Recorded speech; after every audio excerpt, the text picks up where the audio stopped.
યુવતીએ તેની જ જ્ઞાતિના યુવક સાથે લગ્નની જીદ કરતા પરિવારે ગળા ફાંસો આપીને મોતને ઘાટ ઉતારી. અમદાવાદ જિલ્લાની ચોંકાવનારી ઘટના. અમદાવાદ જિલ્લાના બાકરોલ બુજરંગ ગામમાં રહેતી 19 વર્ષીય યુવતીએ તેની જ જ્ઞાતિના યુવક સાથે લગ્ન કરવાની જીદ કરતા પિતા અને યુવતીના પિતરાઈ ભાઈએ તેનું ગળું દબાવીને મોતને ઘાટ ઉતારી હોવાની ચોંકાવનારી ઘટના સામે આવી છે. કણભા પોલીસે આ અંગે ગુનો નોંધીને મૃતક યુવતીને પિતા, પિતરાઈ ભાઈ, 2 સગા કાકા સહિત 5 લોકોની ધરપકડ કરીને કાર્યવાહી કરી છે. પ્રાથમિક તપાસમાં યુવતીની હત્યા હાલોલ પાસે આવેલા અનગઢ ગામ નજીક કર્યા બાદ તેની લાશનો નિકાલ કરવા માટે પોતાના જ ગામના સ્મશાનમાં રાતોરાત અંતિમ સંસ્કાર કરી દીધા હતા. યુવતીના મોત મામલે પરિવારની મહિલાઓને પણ જાણ હોવાનો ખુલાસો પોલીસ તપાસમાં થયો છે. હત્યા કર્યા બાદ સ્મશાનમાં લાશની અંતિમ વિધિ કરી. આ સમગ્ર બનાવની વિગતો એવી છે કે કણભા પોલીસ સ્ટેશનની હદમાં આવેલા બાકરોલ બુજરંગ ગામમાં રહેતી 19 વર્ષીય માનસી અરવિંદસિંહ સોલંકી લાપતા હોવાની ફરિયાદ 11મી સપ્ટેમ્બરના રોજ નોંધવામાં આવી હતી. જે કેસની તપાસ કરી રહેલા કણભા પોલીસ સ્ટેશનના પોલીસ ઇન્સ્પેક્ટર NN પારગીને માહિતી મળી હતી કે 6 સપ્ટેમ્બરના રોજ સ્મશાનમાં કોઈ વ્યક્તિની રાતના સમયે અંતિમ વિધિ કરવામાં આવી છે, પરંતુ ગામમાં કોઈ વ્યક્તિનું અવસાન થયાની જાણ થઈ નહોતી.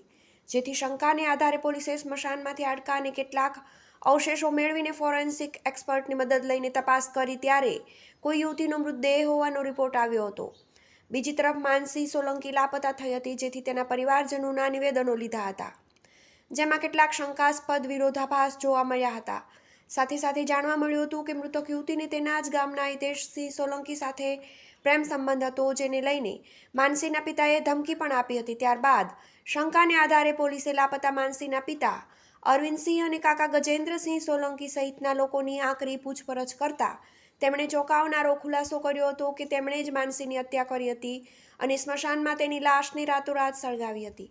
આ અંગે માહિતી આપતા અમદાવાદ ગ્રામ્યના પોલીસ વડા ઓમપ્રકાશ જાટે જણાવ્યું હતું કે માનસી અને હિતેશસિંહ એક જ ગોત્રના હોવાથી અરવિંદસિંહને સામાજિક બદનામી થવાનો ડર હતો, જેથી આ સંબંધ મંજૂર નહોતો. જો કે માનસીએ હિતેશસિંહ સાથે જ લગ્ન કરવાની જીદ કરી હતી, જેથી અરવિંદસિંહે તેના ભત્રીજા ગજેન્દ્રસિંહ સાથે વાત કરીને નક્કી કર્યું હતું કે જે માનસીને છેલ્લી વાર સમજાવવા પ્રયત્ન કરશે. જો હવે તે નહીં માને તો તેને મોતને ઘાટ ઉતારી દેવાની હતી. જેથી અગાઉથી નક્કી કર્યા મુજબ 5મી સપ્ટેમ્બરના રોજ અરવિંદસિંહે તેમની દીકરી કાજલને ફોન કરીને હાલોલ નજીક આવેલા અનગઢ ખાતે માતાજીની માનતા પૂરી કરવા માટે બોલાવી હતી. ત્યારબાદ નક્કી કરેલા પ્લાન મુજબ અરવિંદસિંહ, ગજેન્દ્રસિંહ, માનસી અને કાજલને લઈને માનતા પૂરી કરવા માટે ગયા હતા. બીજી તરફ ગજેન્દ્રસિંહ ભરત ચુનારા નામના વ્યક્તિને કાર લઈને અનગઢ માટે ગામે બોલાવ્યો હતો, જેથી માનસીની લાશને સગે વગે કરી શકાય. પહેલા યુવતીને કેનાલમાં ફેંકી બચી જતા ગળે ફાંસો આપીને કરી હત્યા. બપોરના સમયે માનસી કાજલને સાથે રાખીને માનતા પૂરી કરીને અરવિંદસિંહે અંધારું થવાની રાહ જોઈ હતી અને રાતના 8 વાગ્યાના આસપાસ કારને વડોદરા નજીકની નર્મદા કેનાલ પાસે ઊભી રાખીને ગજેન્દ્રસિંહ અને અરવિંદસિંહે માનસીને કારની બહાર ખેંચી હતી અને તેને કેનાલમાં ફેંકી દીધી હતી. પરંતુ આ સમયે ભરત ચુનારા અને તેની સાથે કારમાં આવેલો નરેશ નામનો વ્યક્તિ દોડી આવ્યો હતો અને તેમણે માનસીને કેનાલમાંથી બહાર કાઢી હતી. પરંતુ આ સમયે ગજેન્દ્રસિંહ અને અરવિંદસિંહ માનસીની હત્યા કરવાનું નક્કી કર્યું હોવાથી નરેશને ધમકાવીને બાજુમાં હટાવી દીધો હતો. ત્યારબાદ માનસીને તેના ભાઈ ગજેન્દ્રસિંહે પકડી રાખી હતી અને તેના પિતા ગળાટૂંપો આપીને શ્વાસ બંધ ન થયો ત્યાં સુધી ફાંસો આપ્યો હતો. હત્યા બાદ લાશને કારમાં સુવડાવી હાથ. આ ઘટના સમયે માનસીની બહેન કાજલ ગાડીમાં જ હતી.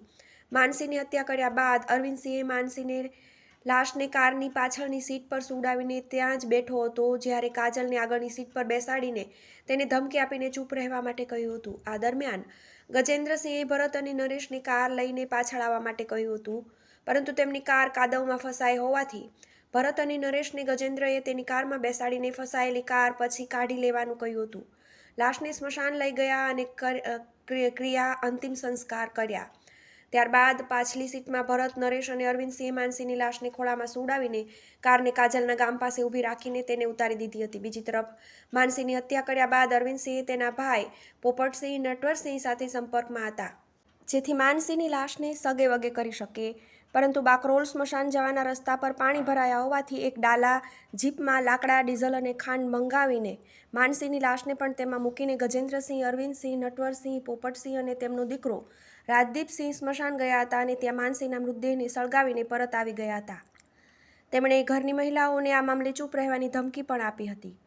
પોલીસે હત્યારા પિતા સહિત પરિવારના 5 સભ્યોને ઝડપી લીધા. આમ માનસીના લાપતા થવાથી માંડીને હત્યાનો ભેદ ઉકેલાતા પોલીસે દીકરીની કરનાર પિતા, પિતરાઈ ભાઈ અને મૃતદેહને સળગાવવામાં મદદ કરનાર 2 સગા કાકા અને ભાઈની પોલીસે ધરપકડ કરીને કાર્યવાહી કરી છે. દીકરીની હત્યા કર્યા બાદ આરોપીઓના ચહેરા પર અફસોસ જોવા ન મળ્યો. માનસીની હત્યા કર્યા બાદ કોઈને શંકા ન ઉપજે તે માટે અરવિંદસિંહે કણભા પોલીસ સ્ટેશનમાં તેની દીકરી લાપતા થઈ હોવાની ફરિયાદ નોંધાવી હતી. એટલું જ નહીં, તેણે દીકરી ગુમ હોવાના મામલે હિતેશ સોલંકી યુવતીનો પ્રેમી પર શંકા વ્યક્ત કરી હતી. આ ઉપરાંત મૃતકના કાકા અને પિતરાઈ ભાઈઓ જાણે કંઈ થયું જ ન હોય તેમ રહેતા હતા. જોકે પરિવારની મહિલાઓના ચહેરાઓના હાવભાવ જોઈને પોલીસને શંકા ઉપજી હતી, જેથી તમામને અલગ અલગ રાખીને નિવેદનો લેતા ભાંડો ફૂટ્યો હતો. પરંતુ આઘાતજનક બાબત એ હતી કે માનસીની હત્યા કરી હોવાનો ભેદ ઉકેલાયા બાદ પણ તમામ આરોપીને ચહેરા પર અફસોસ જોવા મળ્યો નહોતો. TV18 news